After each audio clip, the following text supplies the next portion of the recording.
शून्य से अनंत तक कहानी गणित की। मानवता और गणित दोनों का विकास बिल्कुल साथ साथ हुआ और दोनों एक दूसरे में ऐसे गुथ गए हैं कि आप उन्हें अलग नहीं कर सकते। लेकिन जब भी मानव के विकास की कहानी सुनाई जाती है, गणित की कहानी छूट जाती है। आज उसी गणित की कहानी जिसकी पीठ पर दुनिया का सारा विज्ञान टिका है। विज्ञान ही नहीं, कलाएं भी इसी गणित पर टिकी हैं। ये जो आप सुन रहे हैं, ये है 16 बीट्स यानी मात्राओं वाला 3 ताल। एक ज्यादा या एक कम, ये संगीत से शोर में बदल जाएगा। महान यूनानी गणितज्ञ पाइथागोरस ने संगीत और गणित का रिश्ता ईसा मसीह की पैदाइश से कई सौ साल पहले खोज लिया था। स्थापत्य कला, चित्रकला, मूर्तिकला सब गणित के नियमों से चलते हैं। आकार और अनुपात को समझे बिना किसी तरह की कोई रचना संभव ही नहीं। वैज्ञानिक बताते हैं कि कौवे से लेकर चिंपांजी तक कई जीव जंतु 5 से 7 तक गिन सकते हैं। इंसान ने पहले कहां और कब गिनना शुरू किया, ये कोई नहीं जानता। लेकिन सबसे पहले लिखने और अंकों को अंकित करने के प्रमाण आज के इराक, जिसे तब बेबीलोनिया कहा जाता था, वहां और मिस्र में मिलते हैं, जहां लोग अंकों को मिट्टी की पट्टी या भोजपत्र जैसे पत्तों पर लिखते थे।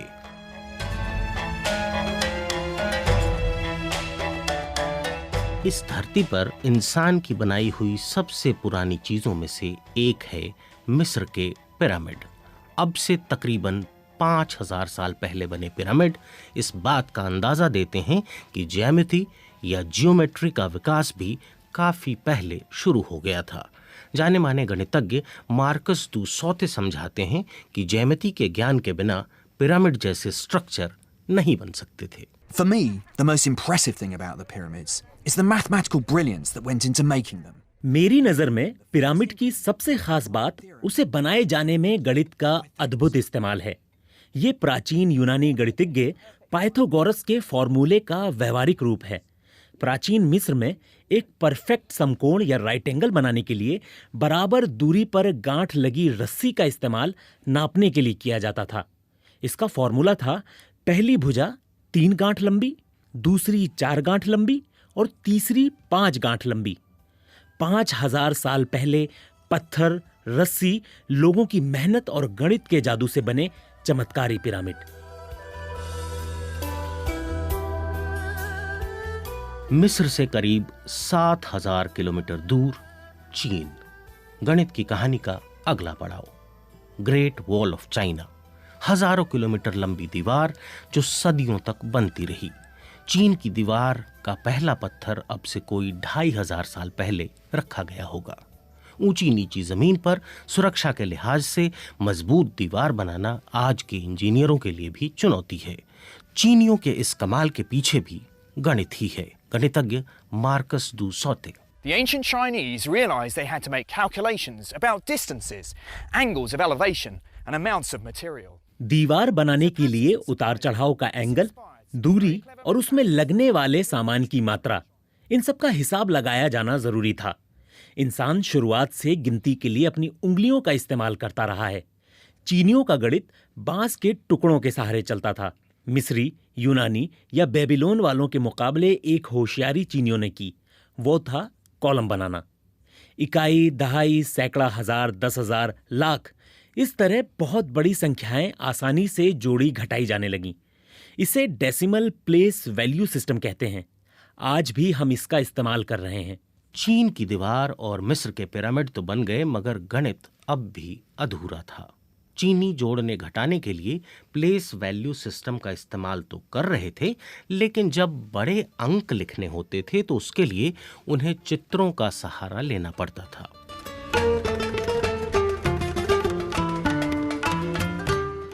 मिस्र, मेसोपोटामिया, बेबीलोन, यूनान, चीन, हर जगह लोग अपने कदमों, हाथों की लंबाई या बित्ते से नाप तोल कर रहे थे। कई पत्थर, कहीं बांस, कहीं मिट्टी की गीली पट्टी या रेत पर हिसाब लगाने की कोशिश हो रही थी। लेकिन गणित की कहानी में सबसे दिलचस्प मोड़ आया भारत में, जिसने गणित की दुनिया और दुनिया के गणित को हमेशा के लिए बदल कर रख दिया। 1 से 9 तक के अंकों का इस्तेमाल चीनी बेबीलोन वाले भी करते थे, लेकिन भारत के लोगों ने इन नंबरों को लिखना आसान बनाया। मगर कहानी का ट्विस्ट ये नहीं था। इंसान के हाथों में 10 उंगलियां थी।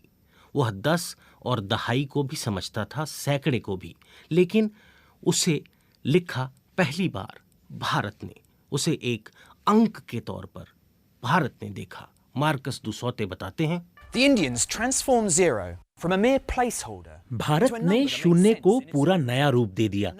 ये पहले सिर्फ प्लेस होल्डर के तौर पर था।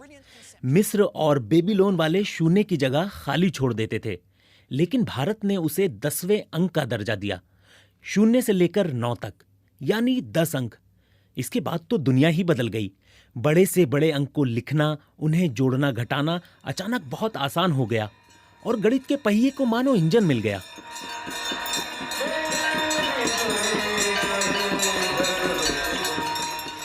शून्य का विचार भारत के लिए सहज, स्वाभाविक था। उसकी जड़ें हिंदू दर्शन में पहले से मौजूद थीं। मार्कस कहते हैं, In the religions of India, the universe was born out of nothingness, and nothingness is the ultimate Bharat goal. में धार्मिक मान्यता रही है कि सृष्टि की उत्पत्ति शून्य से हुई है और अंत में सब कुछ शून्य में ही विलीन हो जाता है। जब जीरो को एक संख्या के तौर पर स्वीकार किया गया तो उसके लिए नाम पहले से हिंदू दर्शन में मौजूद था, शून्य, यानी कुछ भी नहीं। 7वीं सदी के मशहूर दार्शनिक गणितज्ञ ब्रह्मगुप्त ने शून्य के साथ गणना करने का जो तरीका दिया वो आज भी चलन में है और पूरी दुनिया में स्कूलों में पढ़ाया जाता है। वो ये कि 1 में शून्य जोड़ने पर 1 ही रहेगा, 1 में से शून्य घटाने पर भी 1 ही रहेगा, 0 से गुना करने पर 0 ही रहेगा। लेकिन शून्य से जुड़ा दूसरा चमत्कार भी भारत में ही हुआ। ब्रह्मगुप्त के लगभग 500 साल बाद ब्रह्मगुप्त सब कुछ बता गए थे, मगर एक बात रह गई थी, 0 से किसी संख्या को विभाजित करने पर क्या होगा।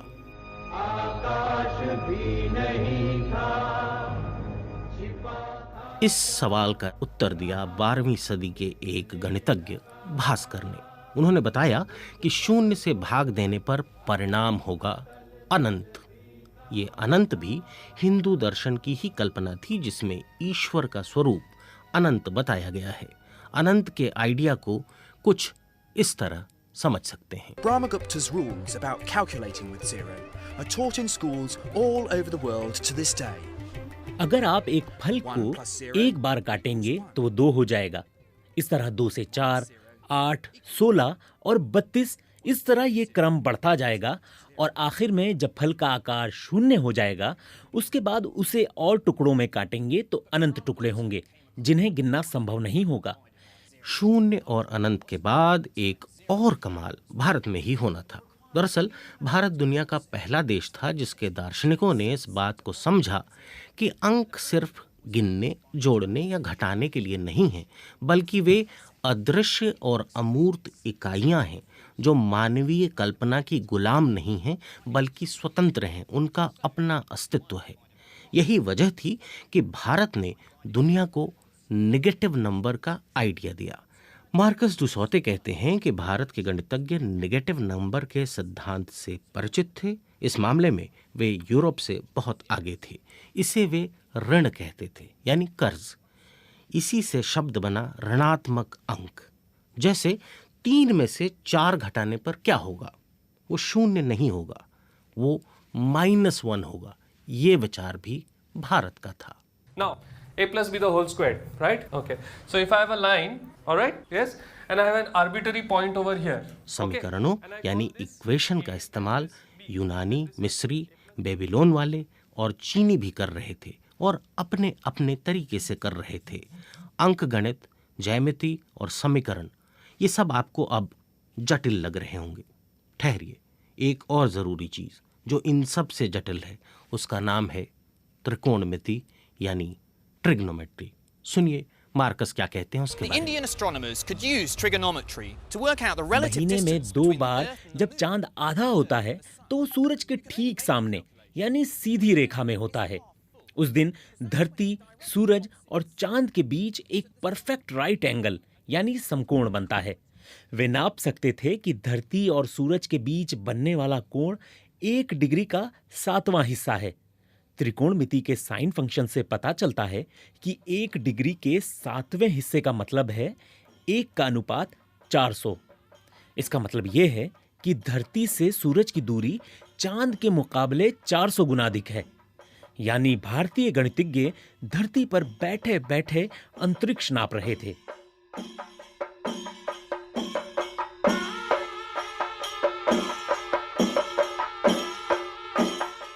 एक भारतीय गणितज्ञ ऐसा है जिसका जिक्र किए बिना यह कहानी पूरी नहीं हो सकती। उनका नाम था माधव। माधव ने यह साबित किया कि किसी भी संख्या को अनंत टुकड़ों में तोड़ा जा सकता है या किसी संख्या में अनंत टुकड़े जोड़े जा सकते हैं। यानी गौर से सुनिए, 0 और 1 के बीच भी एक अनंत छिपा है, ये बताया माधव ने।